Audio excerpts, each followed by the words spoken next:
ఏదైతే లిక్కర్ స్కామ్‌లో అరెస్ట్ అయినటువంటి మిథున్ రెడ్డిపై వైసీపీ నాయకులైతే ఇది అక్రమ అరెస్ట్ అని చెప్పి అంటున్నారు. అయితే దీని గురించి మనతో మాట్లాడడానికి నసరాపేట ఎమ్మెల్యే చదలవాడ అరుణ్ గారు ఉన్నారు. ఆయన మాట్లాడి తెలుసుకుందాం. సార్ చెప్పండి, వైసీపీ నాయకులైతే ఇదైతే అక్రమ అరెస్ట్ అంటున్నారు. అసలు లిక్కర్ స్కామ్ అనేది జరగలేదని చెప్పి అంటున్నారు. దీని మీద మీరు ఏమంటారు? అసలు మామూలుగా వైసీపీ పార్టీ అంటేనే అవినీతి దుర్మార్గాలకి అదొక అడ్డ. అదేవిధంగా మరి మాజీ ముఖ్యమంత్రి జగన్మోహన్ రెడ్డి కానీ మిథున్ రెడ్డి వీళ్ళందరూ కూడా ఎన్నో దుర్మార్గాలు చేసి మద్యం కేసులో అక్రమంగా మద్యాన్ని అమ్ముకోవడం జరిగింది. దాదాపు అక్రమంగా మద్యాన్ని అమ్మి ఆ ముడుపులన్నింటినీ కూడా దుబాయ్ తీసుకెళ్ళడం జరిగింది. దాదాపు 5,000 కోట్ల రూపాయలు 5 ఏళ్లలో వాళ్ళు చేయటం జరిగింది. ఈ విధంగా దుర్మార్గాలు, అవినీతి, దుర్మార్గం, మద్యం మాఫియా అంటే వైసీపీ మరి జగన్మోహన్ రెడ్డి గారు, మాజీ సీఎం గారు, అదేవిధంగా మిథున్ రెడ్డి, ఈ విధంగా ఎంతోమంది లిక్కర్ స్కామ్ కేసులో ఇన్వాల్వ్ అయి ఉన్నారు. ఇతను మిథున్ రెడ్డిని అరెస్ట్ చేసినప్పుడు ఒక ఎంపీగా ఉండి ఇటువంటి పనులు చేయడానికి చాలా సిగ్గుపడాలి. అదేవిధంగా అతను అరెస్ట్ చేసినప్పుడు చట్టబద్ధంగా ఏదైతే ప్రభుత్వం చర్యలు తీసుకుంటుందో, చట్టపరంగా ఏదైతే చర్యలు తీసుకుంటుందో వాటిని అనుసరించి వాళ్ళు పోవాలి.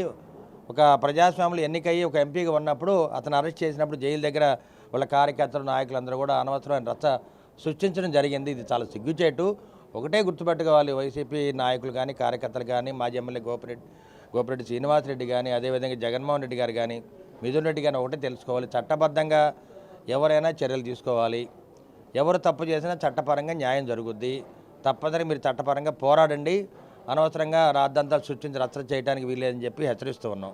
దాంతోపాటుగా మిథున్ రెడ్డితో పాటుగా ఏమైనా మామూలుగా జగన్మోహన్ రెడ్డిని కూడా అరెస్ట్ అంటున్నారు. దాన్ని ఇక్కడ జగన్మోహన్ రెడ్డి ప్రధాన సూత్రధారి. అతని ఇన్వాల్వ్మెంట్ లేకుండా అతనే ఏవన్ను అతని ఇన్వాల్వ్మెంట్ లేకుండా మద్య మాఫియా జరగలేదు. ప్రతి నెల దాదాపు 50 కోట్లు వాళ్ళ అకౌంట్లో మరి జమ చేస్తూ ఉన్నారు.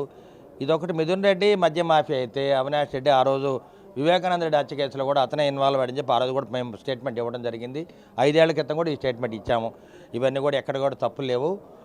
ఉమ్మడి కూటమి టీడీపీ, జనసేన, బీజేపీ నాయకులంటే, కార్యకర్తలంటే కూడా ఎప్పుడు నీతి నిజాయితీ ఫాలో అవుతుంటారు. అది చంద్రబాబు నాయుడు గారు, పవన్ కళ్యాణ్ ఏదైతే ఆదేశిస్తారో వాడు అడుగుదాన్ని నడుస్తూ ఉంటాము.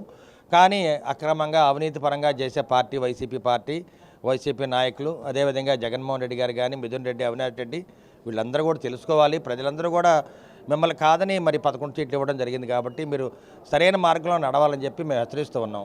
లిక్కర్ స్కామ్లో అరెస్ట్ అయినటువంటి ఇది వాస్తవం అయితే ఆ రోజు లిక్కర్ స్కామ్ జరిగిందని చెప్పి కూడా నసరాపేట ఎమ్మెల్యే చదలవాడ అరుణ్ చెబుతున్నారు. ఏదైతే జగన్ ప్రమేయం లేకుండా అయితే ఎలాంటి స్కాములు జరగలేదు.